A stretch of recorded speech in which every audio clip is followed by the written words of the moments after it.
Roku's latest streaming device, the Streaming Stick 4K, might have landed in that perfect sweet spot when it comes to price, portability, and performance. But to really determine if that's true or not, we had to spend some time living with the new device as our everyday go-to streamer. Roku sent over a review unit for us to check out ahead of the device's official launch, so we've been putting it through its paces. And as we often say with our reviews, yes, Roku did provide us with a review unit for free, but we're under no obligation to provide a favorable review. Our opinions remain 100% our own. So with that being said, does Roku's new $49.99 option have what it takes to distinguish itself from the cheaper but similar Express 4K and the higher end but more expensive Ultra? Well, let's find out, shall we? This is a Core Cutters News review of the Roku Streaming Stick 4K. Hardware and features. So let's talk about what this new streaming stick brings to the table in terms of hardware and software, which means it's time for a handy chart. On your screen right now are some of the key specs and details for Roku's latest streaming device, including a price of $49.99. And as you can see, we're dealing with an ARM Cortex-A55 CPU. Now that's similar to the CPU you'll find in other current Roku offerings, including the Express 4K and 4K Plus, which we reviewed earlier in the year, as well as the top-of-the-line Roku Ultra. To be clear though, it's not quite the exact same setup as a Roku Ultra. That higher-end device still boasts 2 GB of RAM, whereas the more affordable Streaming Stick 4K and the Express 4K have 1 GB to work with. And for reference, you can also see how the new Streaming Stick 4K stacks up compared to the 2019 era Streaming Stick Plus.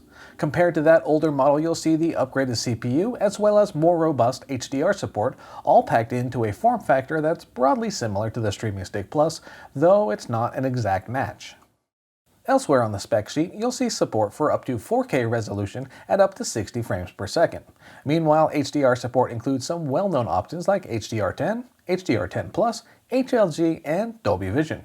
You'll also get pass-through support for DTS surround sound and Dolby Audio via HDMI, and 802.11ac Wi-Fi, also known as Wi-Fi 5 these days. As for the included remote, the Streaming Stick 4K comes with a voice remote with TV controls. And if you want to upgrade that input device, you can opt for the Streaming Stick 4K Plus, which includes the same streaming device but packs in the company's top-shelf Voice Remote Pro. And you might notice that 4K Plus option carries a price premium versus the standard Streaming Stick 4K, coming in at $69.99 versus the regular version's $49.99.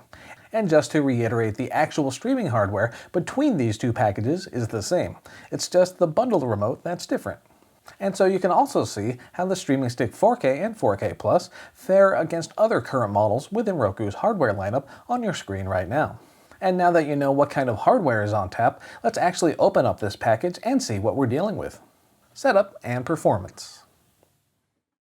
From a packaging standpoint, we've moved on from the gray of the Streaming Stick Plus to a purple that's more in line with Roku's other recent offerings. The overall packaging is also noticeably smaller than the Streaming Stick Pluses. Once inside, you'll see some familiar inclusions. You've got the stick-shaped streaming device itself, of course, along with the voice remote with TV controls. And again, if you opt for the Streaming Stick 4K Plus, you'd see a Voice Remote Pro here instead. In the standard package, though, you'll see the voice remote with TV controls and a pair of AAA batteries. Elsewhere, you get a power adapter and what Roku's calling a USB power cable with long-range Wi-Fi receiver. This setup replaces the Streaming Stick Plus's combo of a short USB power cable and an included extension cable, and it looks to improve your Wi-Fi signal strength at the same time. It's also worth noting that Roku managed to cut down on plastic in its packaging this year, skipping the plastic tray it used in the Streaming Stick Plus and going with a more paper-focused approach this time around. And now that we've gotten all the components out of the box, let's see what it's like to set up. The hardware portion of the setup process is as straightforward as ever. These stick-style streaming devices have an HDMI connection built right in, so all you need to do is plug it straight into an open input on your TV and connect a power source. That power connection, however, does jut out at a right angle, which could be a little tricky depending on just how crowded the back of your display is. It would be nice if Roku included some sort of HDMI extender like you can sometimes find on Amazon's Fire TV Stick line. If you end up needing one though, you'll likely find options for less than $10, so just a heads up there. As far as software setup goes, you'll be greeted with the expected Roku process when you first power up the Streaming Stick 4K. For those who haven't installed one of the company's devices before, it's fairly simple. When you power it on, you'll need to pair the remote and then it'll ask for Wi-Fi access. Once it establishes a connection to the internet, you'll be whisked straight into setup. If you have an existing Roku account, you'll have a chance to sign in, and you can do so using your voice if you want, thanks to recent voice support improvements. If you don't have a Roku account just yet, it's free to create one, and once you do, you can log into your account as well.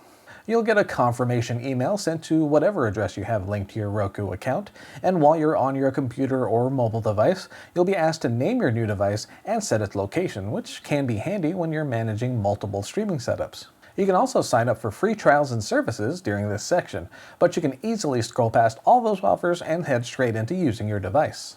Once loaded, you'll be treated to an initial help video that briefs you on the Roku interface and some of its key features, including voice support.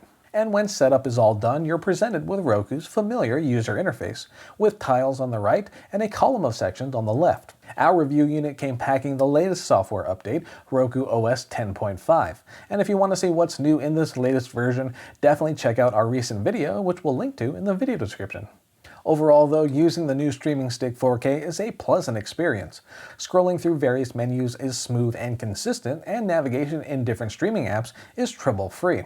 I spent a while exploring Pluto TV's live TV guide interface, which can be a bit choppy on older, underpowered hardware, but I had no issues here.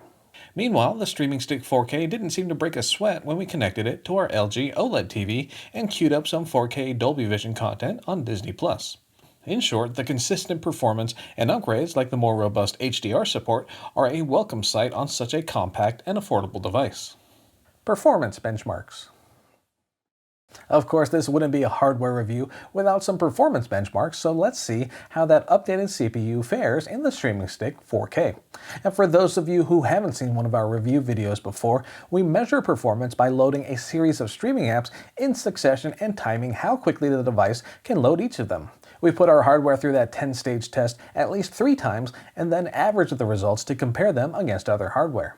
But before we get to the official times, we want to note that we're still in the middle of Roku's rollout of its latest operating system, Roku OS 10.5. And since the update is still rolling out to devices, we weren't able to get it installed on all of our in-house Roku devices just yet. So be aware that some of the comparisons here won't be 100% apples to apples, so to speak. But if you are interested in how Roku's different devices compare to each other on a more level playing field, stay tuned. We've got some fun video content planned for later in the year. And with that caveat out of the way, let's look at the results, shall we? Now first off, you can see the suite of apps we use for these benchmarks, and they include some well-known options including Netflix, YouTube, Disney+, and more. And for reference, here's how the older Streaming Stick Plus scored in our updated round of tests. And now here's how the 2021 Roku Streaming Stick 4K did, and as you can see, the Streaming Stick 4K runs through our test with an impressive overall score of 81.01 seconds. Again, keep in mind the older Streaming Stick Plus has not yet been updated to Roku OS 10.5, but it's still pretty clear to see the Streaming Stick 4K is capable of some impressive loading times, especially considering its $49.99 price tag. But how does it stack up to the top-end Roku Ultra? Well, again, we're dealing with an OS 10 device at the moment, but here are the results we got. And as you can see, not a bad showing at all for Roku's mid-range streaming device compared to the Roku Ultra. And again, stay tuned. Once we get more of our Roku devices updated to OS 10.5 in the coming weeks, we're aiming to do much more in-depth performance testing, but for now, it's safe to say the new Streaming Stick 4K can more than hold its own in the performance department. Wrapping it all up. Well, what have we learned? We discovered that Roku has another solid option in its lineup that currently ranges from the 1080p Roku Express at $29.99 on up to the $99.99 Roku Ultra. And right in the middle of that price range is where you'll find this newest entry, the Streaming Stick 4K. And it's safe to say that Roku has another winner on its hands. The Streaming Stick 4K offers up noticeable performance improvements compared to the Streaming Stick Plus, and you get a more robust feature set as well. And that's especially attractive if you're looking for more advanced HDR standards like Dolby Vision and HDR10+. So if you want impressive features, a compact and travel-friendly form factor, and an affordable price, the Streaming Stick 4K does indeed hit that ideal sweet spot, and it's a streaming device we can recommend to most any cord cutter out there. And if you've made it this far, thanks for watching.